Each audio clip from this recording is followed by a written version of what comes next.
সকাল সকাল আয়নার সামনে রেডি হয়ে একটু ঢং করছি, তোমরা ভাবছো তাই তো? একদমই না। দেখো, আমি কিন্তু স্নান টান সেরে পুজো টুজো পুরো কমপ্লিট করে ফেলেছি। আর একটা কথা তোমাদেরকে বলি, মন আমাদের এমন একটা জিনিস, সেটা ছোট বিষয় হোক বড় বিষয় হোক, সব কিছুতেই কিন্তু খারাপ হয়। আর এই খারাপ মনটাকে ঠিক করতে গেলে আমি ঠিক কী করি আজকেই তোমাদের সাথে শেয়ার করব। আমি কিন্তু পুরো রেডি হয়ে গেছি, সাথে কিন্তু আমার মেয়েকেও নিয়েছি। আমার মেয়েকেও কিন্তু রেডি করে দিয়েছি, ও কিন্তু কত খুশি দেখো। তো দেখো, এখানে কিন্তু আমার দাঁড়িয়ে থাকতে থাকতে কিন্তু অলরেডি ঘুম পেয়ে গেছে। আর এদিকে তোমরাও দেখো, আরাধ্যারও কিন্তু প্রচণ্ড ঘুম পেয়ে গেছে দাঁড়াতে দাঁড়াতে। কেন? মিষ্টি দোকানে এত ভিড় ছিল।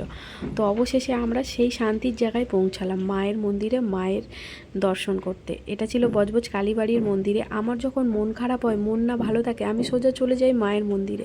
সেখানে গেলে আলাদাই একটা পজিটিভ ভাব আসে, মনের সমস্ত বাধা বিপদ কেটে যায়। তো চলো, অন্য ব্লগে তোমাদের সাথে আরও গল্প হবে।